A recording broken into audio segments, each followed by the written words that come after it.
ದಶಮಸ್ತೋಮಸಿ ಅಂತ ಈ ಕಥೆ. 10 ಜನ ಗೆಳೆಯರು ಒಟ್ಟಾಗಿ ಎಲ್ಲಿಗೂ ಹೊರಟಿದ್ರು. ಮಧ್ಯದಲ್ಲೊಂದು ನದಿ ಬಂತು, ಪ್ರವಾಹ ಚಲಪಿಲ್ಲಿ ಆದರು. ಅಂತೂ ಇಂತೂ ಎಲ್ಲ ಸೇರಿ ದಾಟಿದ್ರು. ಒಬ್ಬ ಮೊದಲು ದಾಟದ, ಒಬ್ಬ ಆಮೇಲಿಂದ ಬಂದ, ಒಬ್ಬ ಅಲ್ಲೆಲ್ಲೋ ಹೋಗಿ ಬಂದ, ಒಬ್ಬ ಕೆಳಗೆಲ್ಲೋ ಹೋಗಿ ಬಂದ. ಎಲ್ಲರೂ ಬಂದ್ವಾ. 1 2 3 7 8 9. ದೂರದಲ್ಲೊಬ್ಬ ಕೂತಿದ್ದ. ಅವನು ಬಂದ. ಏನು ಸಮಸ್ಯೆ ಅಂತ ಕೇಳ್ದ. ಆಚೆ ದಡದಲ್ಲಿ 10 ಜನ ಇದ್ವಿ, ನದಿ ದಾಟಿ ಈ ಕಡೆ ಬಂದ 9 ಜನ ಆಗ್ತದೆ.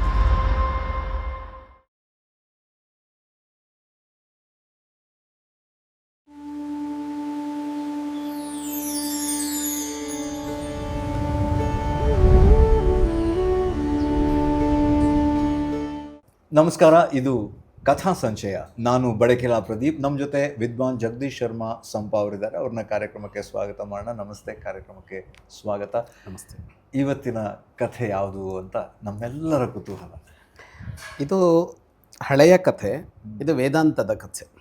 ಇದು ಪುರಾಣವೋ ರಾಮಾಯಣವೋ ಮಹಾಭಾರತವೋ ಕಥಾ ಸರಿಸಾಗರೋ ಅಲ್ಲೆಲ್ಲ ಇದ್ದಿದ್ದಲ್ಲ. ವೇದಾಂತವನ್ನು ಅರ್ಥ ಮಾಡಿಸೋದಕ್ಕೆ ಹೊರಟವರು ಹೇಳಿಕೊಂಡು ಬಂದಂಥ ಕಥೆ ಇದು. 10 ಜನ ಒಟ್ಟಾಗಿ, 10 ಜನ ಗೆಳೆಯರು ಒಟ್ಟಾಗಿ ಎಲ್ಲಿಗೂ ಹೊರಟಿದ್ರು. ಆ ಕಾಲ ಅದು ನಡೆದು ಸಾಗಬೇಕು. ನಡ್ಕೊಂಡು ಹೋದರು ಎಷ್ಟೋ ದೂರ. ಅಲ್ಲಿ ಮಧ್ಯದಲ್ಲೊಂದು ನದಿ ಬಂತು. ಎಲ್ಲ ನದಿಗೂ ಸೇತುವೆ ಕಟ್ಟಿರೋ ಕಾಲ ಅಲ್ವಲ್ಲ. ನಡ್ಕೊಂಡು ಹೋಗ್ತಾಯಿದ್ರು. ಸೇತುವೆ ತುಂಬಿ ನದಿ ತುಂಬಿ ಹರಿತಾ ಇತ್ತು. ಹಾಗಾಗಿ ಪ್ರವಾಹ, ಅದರಿಂದ ಎಚ್ಚರಿಕೆಯಿಂದ ದಾಟಬೇಕು ಅಂತ ಎಲ್ಲ ಒಟ್ಟಾಗಿ ಕೈ ಹಿಡ್ಕೊಂಡು ದಾಟೋಣ ಅಂತ ಕೈ ಹಿಡ್ಕೊಂಡೇನೋ ಶುರು ಮಾಡಿದ್ರು ದಾಟುವ ಕೆಲಸವನ್ನು. ಆದರೆ ಮುಂದೆ ಹೋಗ್ತಾ ಇದ್ದ ಹಾಗೆ ನೀರಿನ ಹರಿವಿನ ರಭಸ ಹೆಚ್ಚಾಗಿ, ಇನ್ನು ಕೆಲ ಕಡೆ ಸೆಳವು ಇದ್ದಿದ್ದರಿಂದಾಗಿ ಕೈಯೆಲ್ಲ ತಪ್ಪೋಯ್ತು. ಚಲಪಿಲ್ಲಿ ಆದರೂ ಏನಾಗಿಲ್ಲ. ಇನ್ನು ಕೆಳಗಡೆ ಏನು ತೇಲ್ಕೊಂಡು ಹೋಗಲಿಲ್ಲ. ಅಂತೂ ಇಂತೂ ಎಲ್ಲ ಸೇರಿ ದಾಟಿದ್ರು. ಒಬ್ಬ ಮೊದಲು ದಾಟದ, ಒಬ್ಬ ಆಮೇಲಿಂದ ಬಂದ, ಒಬ್ಬ ಅಲ್ಲೆಲ್ಲೋ ಹೋಗಿ ಬಂದ, ಒಬ್ಬ ಕೆಳಗೆಲ್ಲೋ ಹೋಗಿ ಬಂದ. ಅಂತೂ ಬಂದು ಆ ಕಡೆ ದಡ ಸೇರಿದ್ರು. ಸೇರಿದ ಮೇಲೆ ಈಗ ಮುಂದುವರಿಸ್ಬೇಕಲ್ಲ ಪ್ರಯಾಣ. ಹೊರಡುವಾಗ ಒಬ್ಬ ಹೇಳ್ದ, ಅಲ್ಲ ಎಲ್ಲರೂ ಬಂದಿದ್ದೀರಾ ಅಂತ. ಎಲ್ಲರೂ ಬಂದಿದ್ದೀರಾ ಅಂತ ಒಂದು ಕೇಳೋ ಪ್ರಶ್ನೆ ಇದೆ ಅಲ್ವ. ಎಲ್ಲರೂ ಬಂದಿದ್ದೀರಿ. ಬಂದವ್ರು ಮಾತ್ರ ಹೇಳ್ತಾರೆ, ಬರದೇ ಇದ್ದನ್ನು ಬಂದಿದ್ದೀನಿ ಅಂತ ಹೇಳೋದಂಗೆ. ಅದಕ್ಕೆ ಎಲ್ಲರೂ ಬಂದ್ರ ಅಂತ ಒಂದು ಆಗಬೇಕಲ್ಲ. ಅದಕ್ಕೆ ಯಾರೊಬ್ಬ ಜಾಣ ಇರ್ತಾನಲ್ಲ, ನಾಯಕ ಒಬ್ಬ. ಅವನು ಹೇಳ್ದ, ಲೆಕ್ಕ ಮಾಡ್ಕೊಂಬಿಡೋಣ ಯಾವುದಕ್ಕೂ ಅಂತ. ಸರಿ ಅಂತ ಅಂದ. ಇವನು ಇಲ್ಲಿ ನಿಂತ್ಕೊಂಡ. ಅವರೆಲ್ಲ ಸಾಲ ನಿಂತ್ಕೊಂಡ್ರು. 1 2 3 4 5 6 7 8 9. ಗೊತ್ತಾಯ್ತು. ಓಕೆ. ಅರೆ 9 ಜನ. ಯಾರೋ ಒಬ್ಬ ಮಿಸ್ ಆಗಿದ್ದಾನೆ. ಇನ್ನೊಬ್ಬ ಅದೇ ಕೆಲಸ ಮಾಡಿದ. ಎಲ್ಲಿ ಅಂತ ನದಿಲಿ ನೋಡಬೇಕಲ್ಲ. ಈಗ ತೇಲ್ಕೊಂಡು ಹೋದ ಅಂದ್ರೆ ಎಲ್ಲೂ ಕಾಣಿಸ್ತಾ ಇಲ್ಲ. ಯಾರೋ ತೇಲ್ತಾನೋ ಇಲ್ಲ, ಮುಳುಗ್ತಾನೋ ಇಲ್ಲ. ಸರಿ, ಇನ್ನೊಬ್ಬ ಬುದ್ಧು ಅಂತ, ಗುಂಪುಗಳಲ್ಲಿ ಬುದ್ಧು ಅಂತ ಇರ್ತಾರೆ. ನೀನು ಲೆಕ್ಕ ಮಾಡೋಕ್ಕೆ ಬರಲ್ಲ, ಸುಮ್ಮನೆ ನೀ ಈ ಕಡೆ ಬಾ, ನೀ ಇಲ್ಲಿ ನಿಂತ್ಕ, ನಾನು ಲೆಕ್ಕ ಮಾಡ್ತೇನೆ ಅಂತ ಅವನು ಹೋದ. ಅವನು ಅದೇ ಮಾಡ್ದ. ಅವನು ಮತ್ತೆ 1 2 3 4 5 6 7 8 9 9ಕ್ಕೆ ನಿಲ್ತಾ ಇದೆ. ಅಲ್ಲ, ಒಬ್ಬ ಮಿಸ್ ಆಗಿರೋದು ಹೌದು. ಮತ್ತೊಬ್ಬ ಇಲ್ಲಪ್ಪ ಎಲ್ಲರೂ ಇದ್ದೀವಿ ಇಲ್ಲಿ. ಗೋಪಿ ಇದ್ದಾನೆ, ಪಾಪಿ ಇದ್ದಾನೆ, ಎಲ್ಲರೂ ಇದ್ದಾರೆ ಇಲ್ಲಿ. ಅದಕ್ಕಂದ್ರೆ ನಮಗೇನು ಲೆಕ್ಕ ಬರಲ್ವ, ಲೆಕ್ಕ ಮಾಡಿಲ್ವ ನಾನು, ಅಷ್ಟೆಲ್ಲ ಬುದ್ಧಿವಂತಾದ್ರೆ ಬಾ ಲೆಕ್ಕ ಮಾಡು ಅಂತ ಕರೆದ್ರು. ಈಗ 3ನೇವನು ಬಂದ.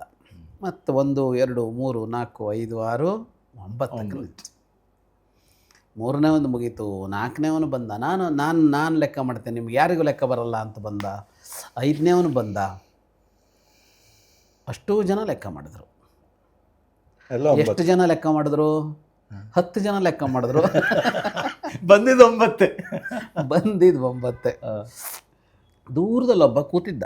ನದಿ ದಡದಲ್ಲಿ ಸುಮ್ಮನೆ ನೋಡಿಕೊಂಡು ಕೂತಿದ್ದ. ನಿಸರ್ಗ, ಹಿಂದ್ಗಡೆ ಕಾಡು, ಮುಂದ್ಗಡೆ ನದಿ ಹರಿತಿತ್ತು. ಸುಮ್ಮನೆ ಕೂತ್ಕೊಂಡು ನೋಡ್ತಿದ್ದ. ಇವರು ಹಿಂಗೆ ದಾಟಿ ಬಂದಿದ್ದೆಲ್ಲ ನೋಡ್ದ ಅವನು. ಆ ಕಡೆಯಿಂದ ದಾಟಿದ್ರು, ಕೈ ಹಿಡ್ಕೊಂಡ್ರು. ಸುಮ್ಮನೆ ಅವನಷ್ಟಕ್ಕಿದ್ದ. ಅವನು ಇಲ್ಲಿ ಬಂದರು. ಇಲ್ಲಿ ಬಂದಮೇಲೆ ಅಲ್ಲಿ ಚಟುವಟಿಕೆ ಮಾಡೋದು ಕಾಣ್ತಾ ಇತ್ತು. ಅವನಷ್ಟಕ್ಕೆ ನದಿ ನೋಡ್ತಿದ್ದ. ಅವಾಗ ಗಮನಿಸ್ತಿದ್ದ. ಒಬ್ಬ ಈ ಕಡೆ ಬರ್ತಾನೆ, ಹಿಂಗೆ ಅಂತಾನೆ. ಮತ್ತು ಅವನು ಹೋಗ್ತಾನೆ, ಅವನು ಬರ್ತಾನೆ, ಹಿಂಗೆ ಅಂತಾನೆ. ಏನಿರ್ಬೋದು ಅದು ಅಂತ ತಲೆ ಕೆಡ್ತು ಅವನಿಗೆ. ಅಂದರೆ ಪ್ರತಿಯೊಬ್ಬರು ಈ ಕಡೆ ಬಂದು ಹಿಂಗೆ ಒಂದು ಲೆಕ್ಕ ಮಾಡೋ ಚಟುವಟಿಕೆ, ಈ ಹಿಂಗೆ ಮಾಡೋ ಚಟುವಟಿಕೆ ಇದು ಯಾವುದ್ರದ್ದು ಇರ್ಬೋದು? ಇದು ಆಟವೋ ಇನ್ನೊಂದೋ ಏನೋ ಗೊತ್ತಾಗಲಿಲ್ಲ ಅವನಿಗೆ. ನೋಡ್ಬಿಡೋಣ ಅಂತ ಹತ್ರ ಬಂದ ಅಷ್ಟು ದೂರದಲ್ಲಿ ನಿಂತ್ಕೊಂಡ. ಅದು ನಡೀತಾ ಇತ್ತು. ಇನ್ನು ಕೊನೆಯದು ನಡೀತಾ ಇತ್ತು. ಅವನಿಗೆ ಗೊತ್ತಾಯಿತು, ಸಮಸ್ಯೆ ಗೊತ್ತಾಯಿತು. ಅವನು ಬಂದ, ಏನು ಸಮಸ್ಯೆ ಅಂತ ಕೇಳ್ದ. ಇಷ್ಟು ಜನ ಇದ್ದೀವಿ, ನಮಗೇ ಬಗೆಹರಲಿಲ್ಲ, ನೀನೇನು ಬಗೆಹರಿಸ್ತೀನಿ? ಅವನು ಹೇಳ್ದ, ಇಲ್ಲ ಇಲ್ಲ ಹೇಳಿ, ಸಮಸ್ಯೆ ಬಗೆಹರಿಸ್ತೀನಿ. ಸರಿ, ಅವನು ನಾಯಕ ಹೇಳ್ದ, ನೋಡಪ್ಪ ನಾವು 10 ಜನ ಹೊರಟಿದ್ವಿ ಊರಿಂದ, ಆಚೆ ದಡದಲ್ಲಿ 10 ಜನ ಇದ್ವಿ, ನದಿ ದಾಟಿ ಈ ಕಡೆ ಬಂದಾಗ 9 ಜನ ಆಗಿಬಿಟ್ಟಿದ್ದೀವಿ. ಅವನಂದ, ಹೌದಾ 9 ಜನ ಆಗಿದ್ದೀರಾ? ಹೌದು. ಹೆಂಗೆ ಗೊತ್ತಾಯಿತು? ಇಲ್ಲ ಲೆಕ್ಕ ಮಾಡಿದ್ವಿ ನಾವು ಅಂತ. ಅದಕ್ಕೆ ಅವನು ಹೇಳ್ದ, ನನ್ನ ಎದುರಿಗೆ ಒಂದು ಸಲ ಲೆಕ್ಕ ಮಾಡಿ ಅಂತ. ನಿನ್ನೆದುರಿಗೆ ಏನೋ ಮರೆಯ ಇದ್ದವರಷ್ಟು ಜನ ಲೆಕ್ಕ ಮಾಡಿ ಮುಗಿದಿದೆ ಈಗ, ನಿನ್ನೆದುರಿಗೂ ಆದರೂ ಹಿಂದೆ ಆದರೂ ಲೆಕ್ಕ ಒಂದೇ. ಅವನು ಹೇಳ್ದ, ಇಲ್ಲ ಯಾವುದಕ್ಕೂ ಒಂದು ಸಲ ಮಾಡಿ, ಲೆಕ್ಕ ಮಾಡಿ. ಸರಿ, ಅವನು ಆಯಿತು ಅಂತ ಒಪ್ಕೊಂಡ್ರು. ನಾಯಕನೇ ಬಂದ ಮೊದಲಿಗೆ.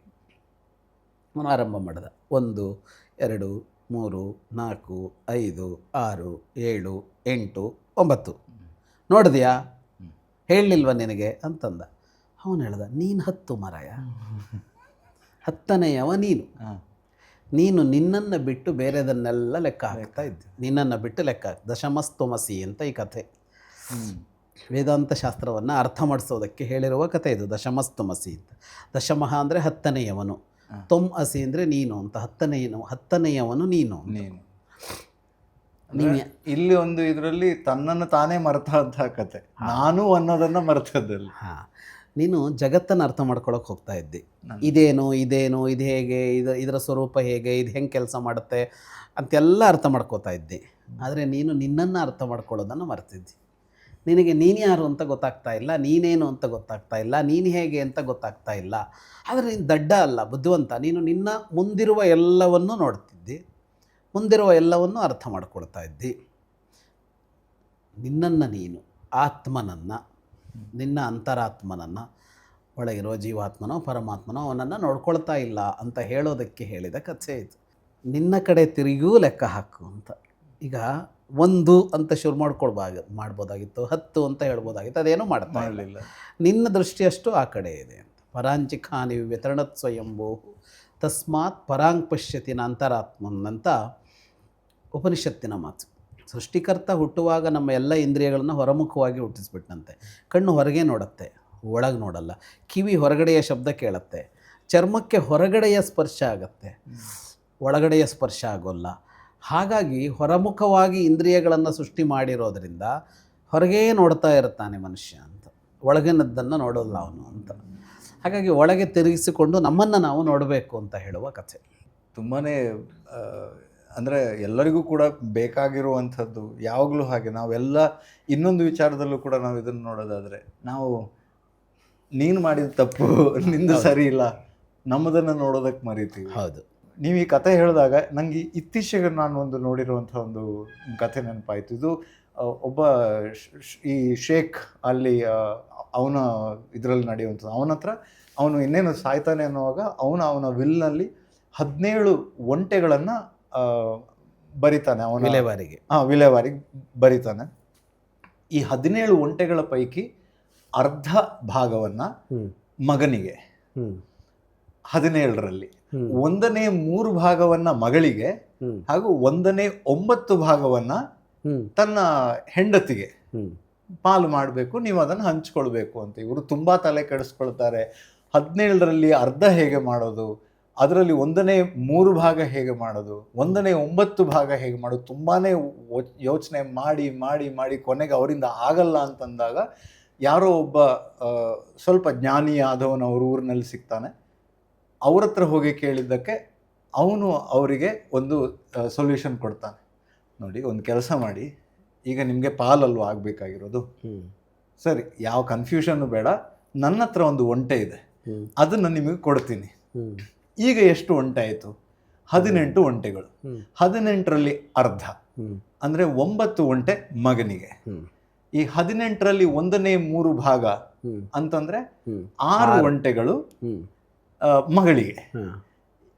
ಈ 18ರಲ್ಲಿ 1ನೇ 9 ಭಾಗ ಅಂತಂದ್ರೆ 2 ಒಂಟೆಗಳು ಹೆಂಡತಿಗೆ.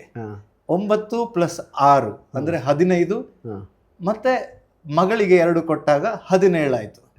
ಈ ಒಂದು ಒಂಟೆ ಉಳಿತಲ್ಲ, ಅದನ್ನ ನಾನು ತಗೊಂಡು ಹೋಗ್ತೀನಿ ಅಂತ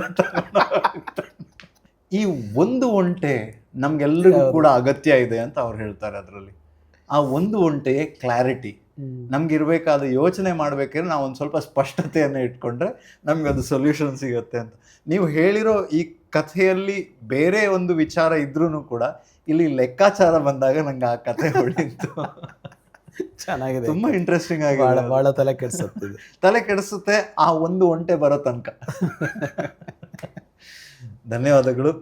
ಮತ್ತೊಂದು ಅದ್ಭುತವಾದಂತಹ ಕಥೆ ಹಾಗೂ ನಮ್ಮೆಲ್ಲರಿಗೂ ಕೂಡ ಒಂದು ಯೋಚನೆಯನ್ನ ಹುಟ್ಟಿಸುವಂತಹ ಹಾಗೂ ಯಾವತ್ತೂ ನಮ್ಮ ಬಗ್ಗೆ ನಮ್ಮ ವಿಚಾರವನ್ನು ನಾವು ಯೋಚನೆ ಮಾಡೋದನ್ನು ಮರಿತೀವಿ ಅನ್ನೋದನ್ನು ನೆನಪಿಸಿಕೊಟ್ಟಂತಹ ಜಗದೀಶ್ ಶರ್ಮಾ ಸಂಪ ಅವರಿಗೆ ಧನ್ಯವಾದವನ್ನು ಹೇಳ್ತಾ ಈ ಸಂಚಿಕೆಯನ್ನು ಇಲ್ಲೇ ಮುಗಿಸೋ ಹೊತ್ತು ಮುಂದಿನ ಸಂಚಿಕೆಯಲ್ಲಿ ಸಿಗೋಣ. ನಮಸ್ಕಾರ.